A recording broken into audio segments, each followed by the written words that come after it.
This is my video podcast of the Japanese bombing of Pearl Harbor. Here's a picture showing the devastation live that day. So make sure you're following along with your graphic organizer so you can write in the notes wherever you think they fit best. What was Pearl Harbor? Well, it was the Japanese sneak attack on the U.S. naval fleet that was stationed in the harbor in Hawaii. And it's a pretty special geographic spot. The way it's protected from the open water, the ships were safe. It was a shallow bay, shallow harbor that we'll see later on.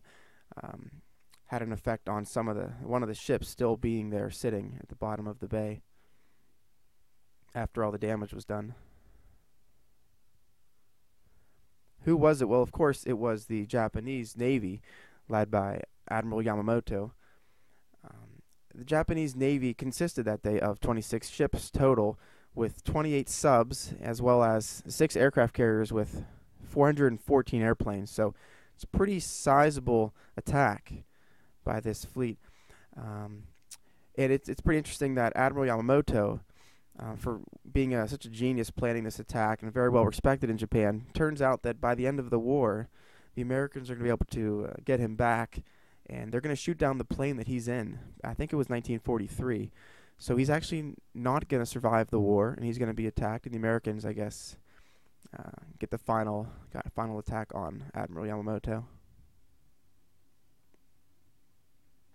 Of course, the attack took place in Pearl Harbor in Hawaii, on the island of Oahu. At the time, it was U.S. territory, don't forget. It wasn't a state until 1959. I encourage you to click on Google Maps or type it in yourself, and for Pearl Harbor, and see what comes up. There's a lot of neat pictures that you can view.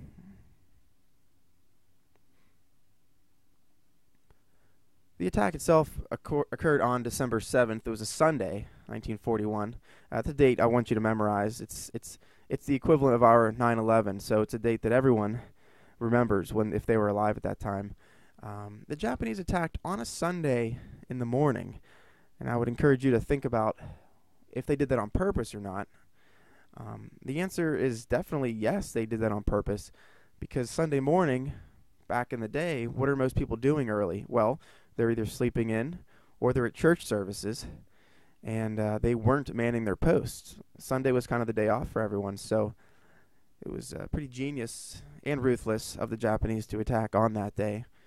But nonetheless, it made it very, very effective, and the Americans were caught sleeping, so to speak. Here you can see a map of the Japanese expansion at the time. So, I mean, their goal was to expand, take over any islands, any lands around that had any resources that were of any use. But why did they attack Pearl Harbor? Well, it's because they felt that they had to eliminate their only threat to expansion in the Pacific, which at this point in the world's history was going to be the U.S. Navy that was stationed around the Pacific Ocean. Why was the U.S. a threat? Well, we didn't like the fact that they were expanding and that they were trying to take over islands that had resources that we bought and that we used. So we decided to start doing things like placing sanctions on them, economic sanctions, where we would punish them economically.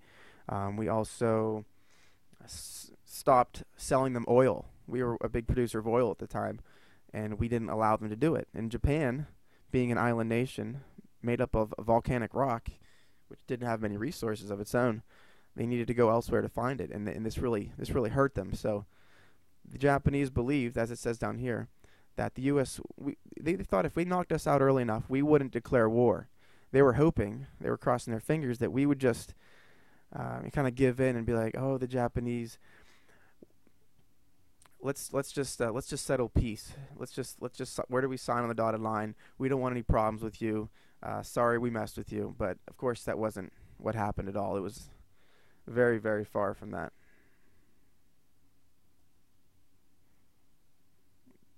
There's a picture of some of the devastation that day.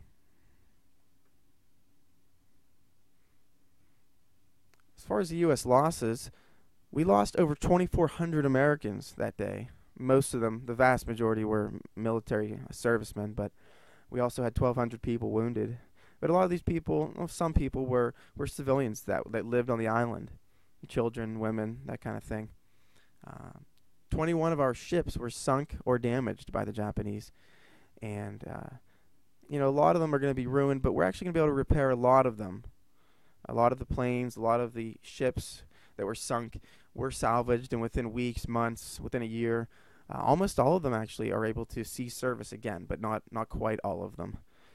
But the biggest thing, the main plus for the United States in the whole attack, was that not a single one of our aircraft carriers were sunk. And as I'm going to keep saying in this unit of World War II that the aircraft carriers were so important in the Pacific, and not a single one was there. Why weren't there any aircraft carriers? Well, turns out that they were out on a exercise in the ocean, and they hadn't returned back yet.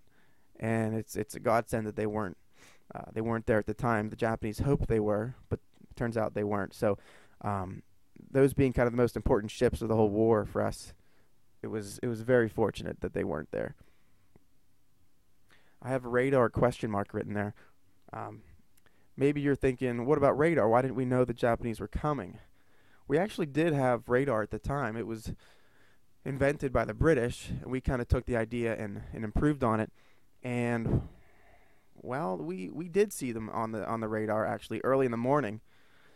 They showed up. The blips on the radar showed up, and the military, the servicemen who were in charge at the radar station, they saw it and they thought it looked pretty scary, something out of the ordinary. So they reported to their superiors.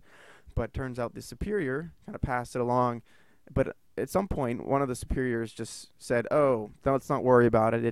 It must be one of the planes that are coming in back from, I think, California. They're flying in," and they ended up ignoring it. And I'm sure they really, really regretted it. You can Google the story if you need to. There's a lot of facts on the guys that made the decisions, and I'm sure the guilt they lived with. And here's a picture of some of those aircraft carriers, like a type of aircraft carrier that are going to be so important for us to win the war in the Pacific against Japan. It says it's a picture of Ford Island, that middle island that you saw earlier, looking northeasterly with the USS California listing to port after being hit by some torpedoes. And this is something you don't see every day. The water was on fire after the attack. Because of the oil leaking out of all these giant ships. These ships are literally the size of our high school.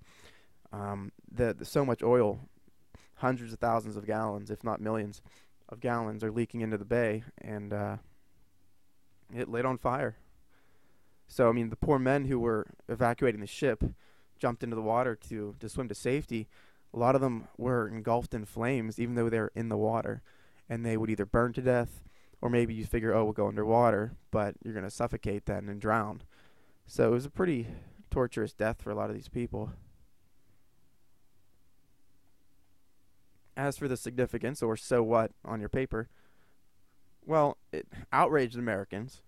They were not expecting this. We're used to not having to worry about being attacked because of the oceans on each side of our borders. So a lot of men that were of the age for the military, they ran maybe the next day to the recruiting stations, and they in huge numbers, and they wanted to enlist in the military. So unlike today, we think of, I wouldn't have to be drafted in the military today. But back after Pearl Harbor, similar, you could say after 9/11, perhaps, people were so excited to fight for their country and become a man and prove themselves.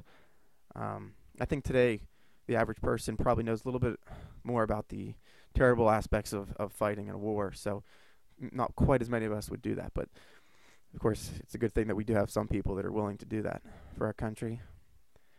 The famous quote that we'll watch in class was when FDR declared to Congress asking for war. He declared that it was a day which will live in infamy, and we'll talk about that later in class. But of course he's asking Congress, please declare war, and they do. But there's a fun fact. I'd like you to look up something about the results if you get a chance, of how did the vote go. There's something unique about how the vote to declare war against Japan went. So see if you can find that. Was this attack successful for Japan? Well, it got our attention, but no, I think it actually had the opposite effect. And I think tomorrow I'd like you to think about that, and we'll talk about that tomorrow in class. You can decide. But lastly, here's a picture of the Pearl Harbor Memorial that's placed over top of the USS Arizona, which was one of the ships that was sunk in the attack. And it's pretty tragic story that this ship, it's still sitting there, resting on the floor of the harbor. It's a very, very shallow harbor. As you can see, the parts of the ship, the smokestacks are still they're rising up out of the water. But um, this white structure you can visit, walk along. I guess a boat takes you there, and you can walk along and take pictures. It's very solemn. But there's stories of the men as this boat sunk. I mean, the men were still trapped inside in these airtight compartments, and they couldn't get out. I mean, I don't know. I remember how many men. If it was a dozen or less, they were trapped and they're still alive. And they were alive for a number of days, and they were using wrenches and things to tap on the metal hull of the ship, and they were tapping in Morse code, saying SOS, and they were communicating with the people that are outside, the scuba divers, that kind of thing, to try to rescue them. But no one could figure out a way to get them out, because if you cut a hole, it's going to water's going to rush in, and they're gonna end up drowning and suffocating. And so no one came up with a solution. And after a number of days, the tapping with the wrench eventually just stopped, and so their bodies are still in there. They left it there as a holy grave for the men who died that day.